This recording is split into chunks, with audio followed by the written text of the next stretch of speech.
मैं वो करती हूँ जो मेरा दिल करता है, और मैं अपनी एक्टिविटीज हर एरे को बताने की पाबंद नहीं। मैंने इससे ज्यादा ड्रामेबाज औरत ना अपनी जिंदगी में नहीं देखी। ना तो इससे अपनी औलाद संभाली जा रही है और ना ही शौहर। और कैसे डिटाई से इसने अपनी बच्ची की बीमारी का इल्जाम मेरे सर पे थोप दिया। यार तुम अपनी जुबान पे कंट्रोल करोगे जरा? आइंदा तुमने इस तरह की लैंग्वेज फेमिना के लिए इस्तेमाल की ना तो मुझसे बुरा कोई नहीं होगा एमा। अच्छा, उस दिन उन्होंने आपके सामने मुझे कितनी बातें सुनाई थी, लेकिन उस वक्त आपके मुंह से एक लफ्ज नहीं निकला था मेरे डिफेंस में। अब मैंने बोल दिया तो आपको बुरा लग रहा है? उस वक्त भी मुझे बुरा लगा था, लेकिन वो हालात और वक्त नहीं थे उस तरह की बात करने के लिए। फेमिना बहुत परेशान थी, और जब इंसान परेशान होता है ना तो 100 किस्म के वसवसे उसके दिमाग में आते हैं। अच्छा, लेकिन मुझे इतना यकीन है कि अगर मेरा को होश ना आता ना या उसे कुछ हो जाता तो आप उनके साथ मिलके मुझे जेल भिजवा देती। अल्लाह ना करे मेरा को कुछ हो। ये क्या अल्फाल पके जा रही हो तुम? तुम्हें पता है घर वाले कितने परेशान हैं? बकार की हालत देखो। मेरा तो दिल ही फट गया था मेरा को ऐसे देख के। तो माँ की क्या हालत होगी, सोचा है तुमने? और उसी माँ ने अपनी लापरवाही दूसरों के सर पे थोप दी। अरे भाई, अगर नहीं संभाली जा रही बच्ची तो चली जाओ अपने शौहर के पास, कॉम्प्रोमाइज कर लो। और जैसा भी उसका शौहर होगा एटलीस्ट अपनी औलाद को संभाल तो लेगा। आयमा, लेकिन ये तुम्हारा मसला नहीं है। जी, ये मेरा मसला नहीं है। मैं तो 3-4 हफ्ते में इस घर से और इस जंजालपुर से चली जाऊंगी। भुगतना आपको पड़ेगा। और आप मेरी एक बात कान खोल के सुन लें, ये औरत आपकी खुशियां खा जाएगी। आयमा, क्या?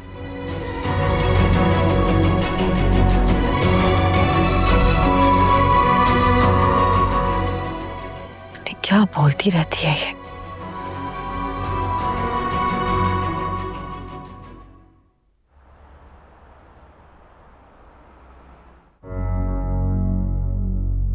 तुम जैसा घटिया इंसान सिवाय घटिया चीजों के कुछ और नहीं समझ सकता। वरना इस दुनिया में अच्छे लोग भी हैं जो दूसरों की मुश्किल परेशानी में उनकी मदद करते हैं, लेकिन तुम जैसे घटिया लोगों का उन लोगों में शुमार होता है जो जिस थाली में खाते हैं उसी थाली में छेद करते हैं और अपने घर को खोखला करते हैं। हाँ, तो तुम्हारी भी नीलमा से शादी मरकर भी नहीं होगी। चलो निकलो यहाँ से, और आइंदा भूले से भी यहाँ का मुंह ना करना। और साकिब भाई जाया हो जाओगे मेरे हाथ से। आगे पीछे तो तुम्हारा है कोई नहीं, ना कोई दफनाने वाला होगा ना कोई रोने वाला।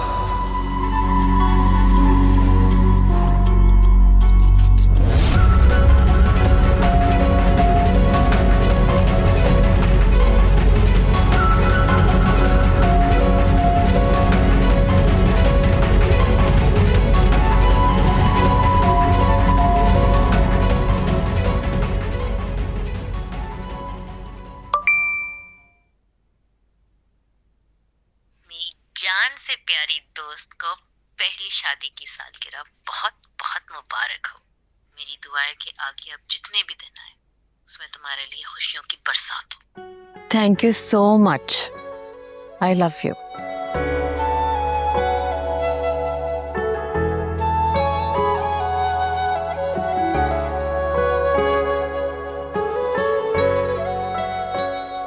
मैडम। हाँ, शादी की सालगिरह मुबारक।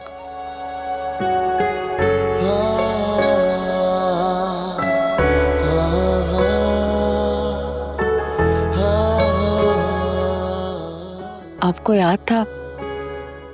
मुझे लगा भूल गए आप। इतना इम्पोर्टेंट दिन कैसे भूल सकता हूँ? फेमिना और मेरा की वजह से काफी स्ट्रेस्ड हैं आप, तो मुझे लगा ऐसे मौके पर कहाँ ये दिन याद रहेगा आपको। वक्ती उलझनों की वजह से इंसान कुछ तारीखें और दिन भूल जाता है, लेकिन जो बातें दिल से जुड़ी होती हैं वो वक्त और लम्हे कभी नहीं भुलाए जा सकते।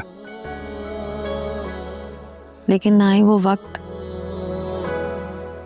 याद रखने के काबिल था, ना ही वो लम्हे।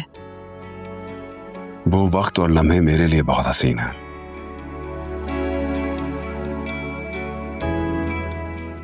तुम्हारा साथ मेरा नसीब बना, कैसे भूल सकता हूँ। खुशनसीबी तो मेरी है कि मेरी जिंदगी में आप आए। अच्छा बताओ, आज के दिन तुम्हें क्या तोहफा दूं? आपका साथ और मोहब्बत के सिवा कुछ नहीं चाहिए मुझे।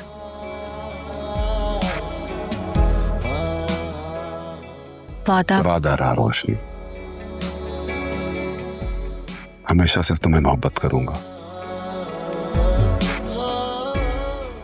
जब तक ये सांसें चल रही हैं। कभी तुम्हारा साथ नहीं छोड़ूंगा।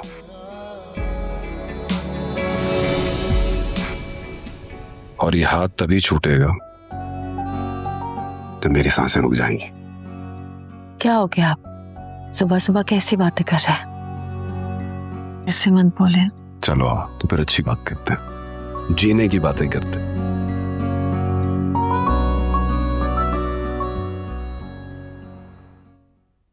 ये मुझे लग रहा है कि ये जो कुछ भी हमारे साथ हो रहा है टोटली हमारी एक्सपेक्टेशन के अगेंस्ट है, और मैं नहीं समझता कि इस शादी से हमें कुछ खास बेनिफिट होने वाला है। और ये बात मैं शहीद भाई को कब से समझा रही हूँ।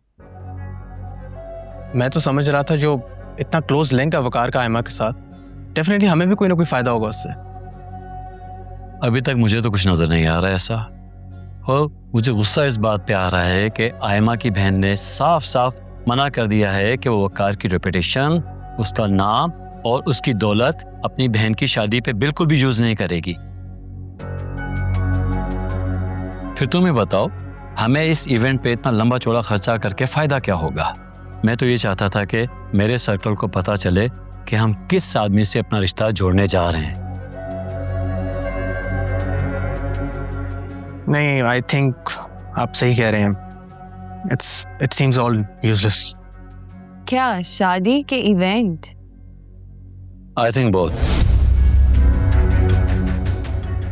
ऑलरेडी एक गलत फैसले की तलवार हमारे सर पे लटक रही है, और एक गलत बिजनेस फैसले की वजह से मेरा बाल बाल कर्जे में जकड़ा हुआ है। अब मैं मजीद गलत फैसले नहीं कर सकता, तो बेहतरी इसी में है कि तुम आयमा से जान छुड़ाओ और ये शादी वादी भूल जाओ।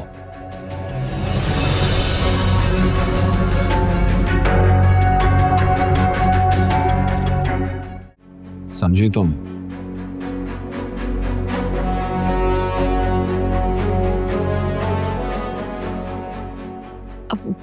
वकार,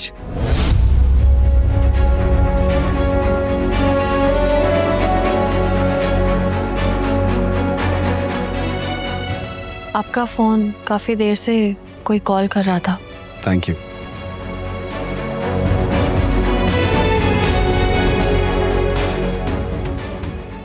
रोशनी जी,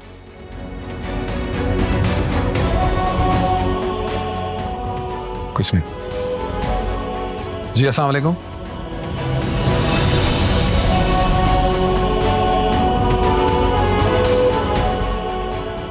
तुम और वकार क्या बात कर रहे थे? क्यों? मेरी उनसे बात करने पे पाबंदी है? फजूल मत बोलो, डर लगता है मुझे।